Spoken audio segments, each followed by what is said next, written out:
Oi, meu nome é Mariana Coronel e hoje eu vou falar sobre condutores elétricos. Bom, primeiramente, todos os materiais são condutores elétricos, o que acontece é que alguns são piores e outros são melhores. Isso ocorre devido à estrutura atômica de cada um. Como a gente sabe, os metais são os melhores condutores elétricos por conta da sua estrutura atômica. E segundo a NBR 5471 de 1986, o condutor é um produto metálico de seção transversal utilizado para transportar corrente elétrica ou transmitir sinais elétricos. Essa imagem nos mostra a característica geral de um condutor elétrico. E na grande maioria das vezes, esse condutor é alumínio ou cobre. Isso é porque eles são os metais mais utilizados como condutores elétricos por conta das suas propriedades elétricas, mecânicas e o preço também, que é muito mais em conta do que comparado, por exemplo, com a prata, que é o melhor condutor elétrico. E, bom, a NBR 5410, ela proíbe o uso de alumínio nas instalações residenciais, fazendo com que o alumínio ele praticamente impere nas linhas de transmissões aéreas. Isso acontece porque o alumínio e o cobre eles têm três principais diferenças, que é o peso, a condutividade e as conexões. Bom, em relação à condutividade, para conduzir a mesma corrente, um condutor em alumínio precisa ter uma seção aproximadamente 60% maior que a de um fio de cobre. E é por isso que, quando o critério ocupa menos espaço, como por exemplo uma instalação residencial com os eletrodutos, se prefere o cobre. Em relação ao peso, o alumínio é muito mais leve. Logo, ele não exige grandes estruturas, sendo utilizado nas linhas aéreas. Quanto às conexões, o cobre não apresenta requisitos especiais, já o alumínio precisa de procedimentos para tirar a camada de óxido que se forma sobre ele. Bom, sobre fio e cabo, a principal diferença é na forma de construção entre eles, porque o fio ele possui apenas um condutor elétrico, né, um fio sólido, enquanto o cabo ele possui vários fios encordoados. E a gente pode entender melhor essas formas de construção a partir da tabela a seguir, que fala sobre as classes de encordoamento segundo a NBR-NM 280. As classes são divididas em três grupos, não tendo a classe 3, porque ela foi substituída pelas 5 e 6. A classe 1 é composta pelos condutores sólidos, ou seja, os fios. Eles são uma ótima solução econômica, mas têm limitação por conta da rigidez. Na classe 2, nós temos os cabos rígidos, encordoados normalmente ou compactados. A classe 4, 5 e 6 é composta pelos condutores flexíveis, onde se tem um grande número de fios de diâmetro reduzido encordoados.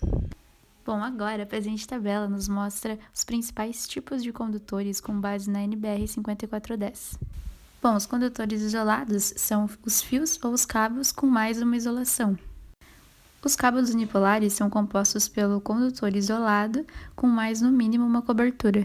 Os cabos multipolares são compostos de dois ou mais condutores isolados, que seriam as veias, com mais no mínimo uma cobertura. Os cordões são compostos de 3 ou 2 condutores isolados de pequena seção paralelos ou torcidos. Já os cabos multiplexados são compostos de condutores isolados ou cabos unipolares dispostos helicoidalmente e sem uma cobertura externa. Bom, sobre a bitola dos condutores, elas podem, por exemplo, variar de 0,5 mm² até 500 mm². Contudo, ela deve ser estabelecida através de um dimensionamento correto, seguindo as normas. Uma dessas normas é justamente o critério da seção mínima. Então, 1,5 mm² para um circuito de iluminação, 2,5 mm² para um circuito de força, como por exemplo as tomadas, né? E 0,5 mm² para um circuito de sinalização. Bom, já essa é outra tabela, também com base na NBR 5410, que faz uma relação da corrente elétrica com valores de bitolas distintos. É uma aproximação, no caso, já que para determinar a corrente também depende de vários outros fatores. Os cabos elétricos, eles são fabricados com diferentes tipos de isolações, mas o que nunca muda é o material utilizado, sempre sendo um polímero. E essas isolações, elas podem ser termoplásticas, isso significa que amolece quando é aquecido, mas não perde suas características físicas, ou termofixas. A rigidez, ela não se altera com a temperatura. Bom, atualmente os materiais mais utilizados como isolação é o PVC ou HIPR. E, além desses, nós temos também a isolação LSHF. Ela também é termoplástica, tendo as mesmas condições de temperatura do PVC, e os cabos que possuem essa isolação são chamados de cabos etox, e devem ser utilizados em instalações de edificações onde há uma grande concentração de pessoas, como por exemplo aeroportos, cinemas, etc., pois são anti-chama e possuem baixa emissão de fumaça e gases tóxicos e corrosivos. Bom, em algumas aplicações é necessário que a isolação ela ainda seja protegida contra agentes externos. E aí, nesses casos, é necessário uma cobertura em volta da isolação, né? Os chamados cabos unipolares ou multipolares. Sobre as cores de identificação. Se houver a identificação das cores, nos condutores isolados elas devem estar presentes na isolação do condutor ou na cobertura se for unipolar e se for multipolar nas veias dos cabos. A cobertura externa não precisa. E de acordo com a NBR 5410, os condutores neutros eles devem ser azul claro, os de proteção, né, o terra, verde ou verde com amarelo, e fase não possuem padronização, desde que não seja azul claro, verde ou verde amarelo. Por convenção, a gente usa mais vermelho ou preto, mas não tem padronização. Bom, esse é um exemplo das cores de identificação num quadro de distribuição.